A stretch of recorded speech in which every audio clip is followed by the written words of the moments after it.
مساء الفل عليكم في حلقه جديده من برنامجكم حلبة الاكل.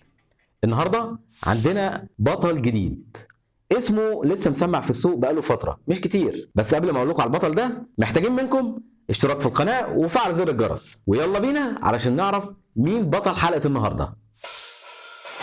بطل حلقة النهاردة نص دستة، متخصص في عمل الشاورما والحواوشي المصري، وله 3 فروع في القاهرة.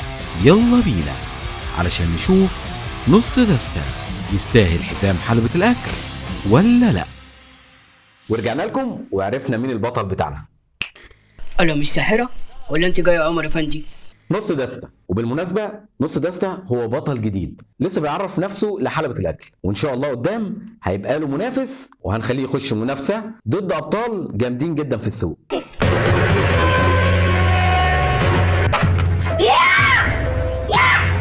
خلونا نقيم البطل بتاعنا، وهفكركم احنا بنقيم من خلال 5 حاجات: التغليف، الكمية، المكونات، الطعم، والسعر.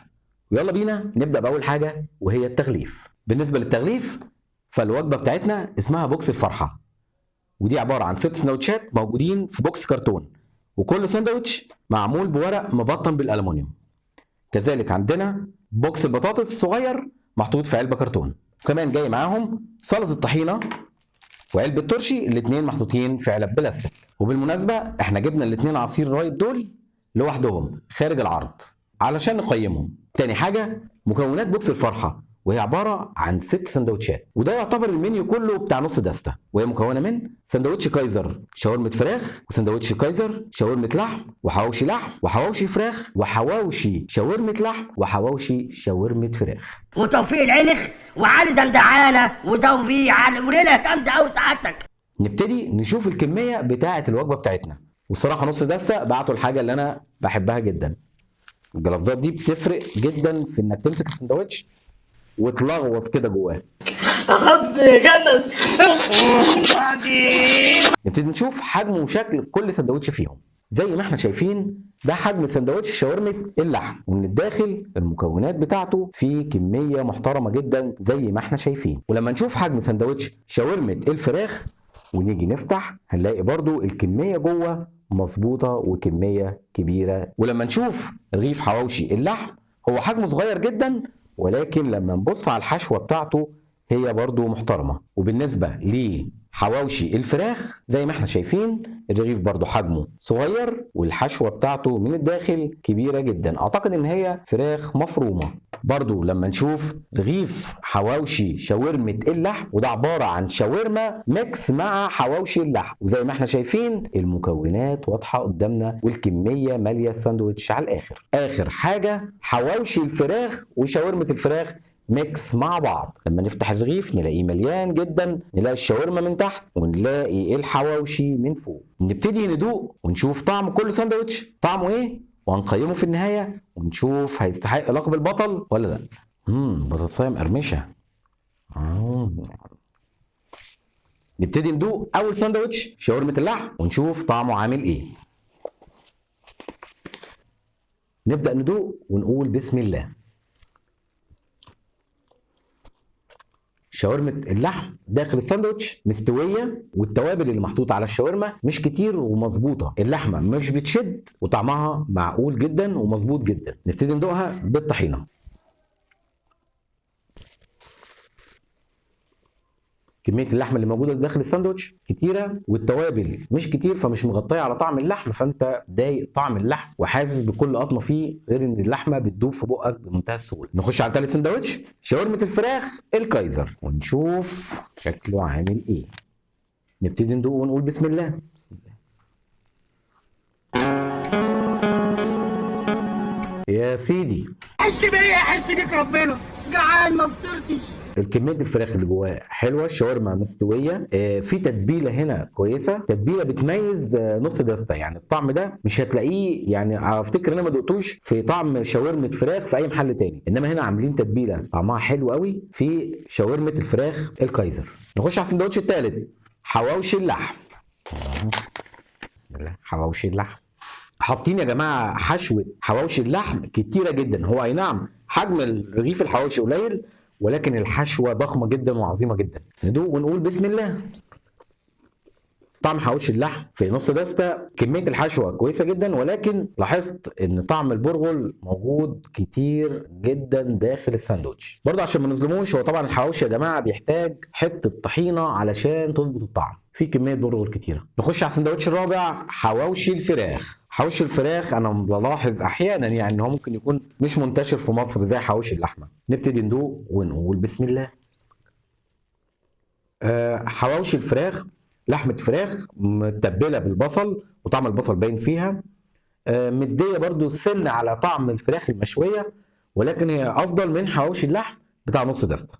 خامس ساندوتش هنخش فيه النهارده وهو حواوشي اللحم بشاورمه اللحم. شكلك كده عايز تعمل فيلم في لحمه كتير، خد لحم. هنشوف طعم سندوتش حواوشي شاورمه اللحم طعمه ايه. سندوتش حواوشي شاورمه اللحم ما اختلفش كتير على طعم سندوتش الحواوشي العادي بتاعه، يعني الشاورما طعمها مش باين قوي لان الحواوشي كميته كبيره جدا، يعتبر قريب جدا من سندوتش حواوشي اللحم، بس مش بطال.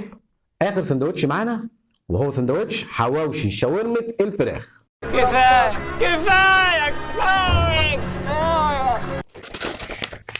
كميته برضو عظيمه جدا، والحواوشي الفراخ وشاورمه الفراخ موجوده بكثره جدا داخل الساندوتش. نبتدي ندوق ونقول بسم الله.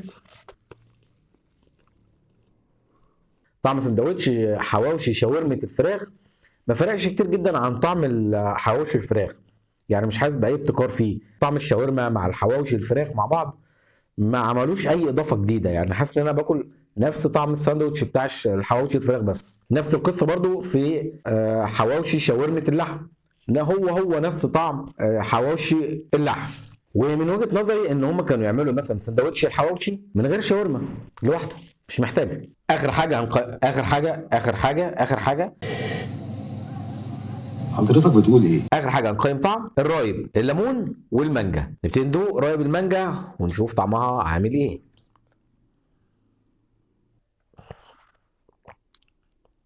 هي عصير مانجا بالرايب، ويعتبر الازازه دي تحس ان فيها بقين بالظبط، يعني هي منظر الازازه خداع، تيجي تشرب منها بق تكتشف ان هي يعني رفيعه وطويله، فانا شربت منها بق فلقيت نصها خلص، بس هي طعم المانجا فيها اكتر من الرايب بكتير. يعني الطعم حلو ومسكر، بس كميه المانجا كتير، حسيت ان انا بشرب عصير مانجا مش رايب.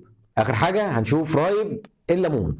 نعناع، ده نعناع ولا صح؟ ترتاح ولا اخر حاجه هنشوف رايب النعناع. نبتدي ندوق ونقول بسم الله. رايب النعناع عظمه، طعمه حلو قوي. طعم النعناع والرايب نفسه خفيف، تحس ان الاكله دي فعلا بعد منها رايب النعناع انصحك بيه بعد ما تخلص. وجينا لنقطه الحسم اللي هنعرف فيها هل بطلنا النهارده من ابطال حلبة الاكل ولا لا.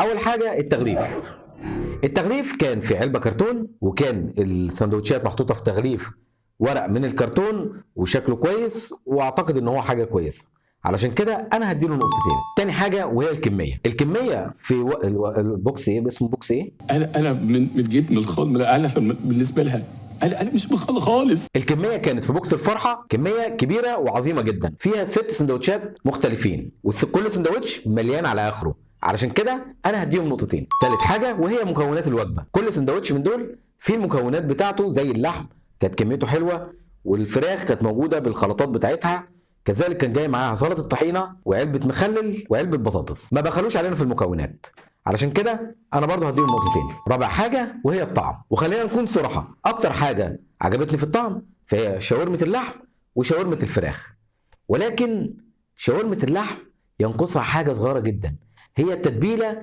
اللي تميز طعم نص دستة زي محلات تانية كتير احنا عارفينها. بالاضافه انك لما تحط حواوشي الفراخ مع شاورمه الفراخ، هي مش اضافه ومش اختراع، لان تقريبا بيدينا نفس الطعم، كذلك في حواوشي اللحمه وشاورمه اللحمه ما عملش اي اختلاف. طعم العصاير بالنسبه للرايب النعناع كان عظيم جدا وطعمه تحفه، اما بالنسبه لرايب المانجا فكان اغلبه مانجا، انا حسيت ان انا بشرب مانجا بس، ولكن هو كويس، علشان كده انا هديهم نقطه واحده. اخر حاجه وهي السعر، سعر بوكس الفرحه 220 جنيه بالضريبه، ورايب المانجا ب 25 جنيه بالضريبه، ورايب النعناع ب 20 جنيه بالضريبه، وده سعر ممكن يكون كبير شويه مقارنه باسعار محلات تانية، علشان كده انا هديهم نقطه واحده. وبكده نص دستة حصل على 8 نقاط من 10. وبالنتيجة دي نص دستة هيقدر ينافس معانا في بطولة جاية لمنافس ليه قريب جدا. ما تنسوش تشتركوا في القناة وتفعلوا زر الجرس واللايكات والشير، وتكتبوا لنا في التعليقات عايزين مين يخش معانا منافسة حزام حلبة الأكل. أشوفكم في حلقة جديدة. سلام.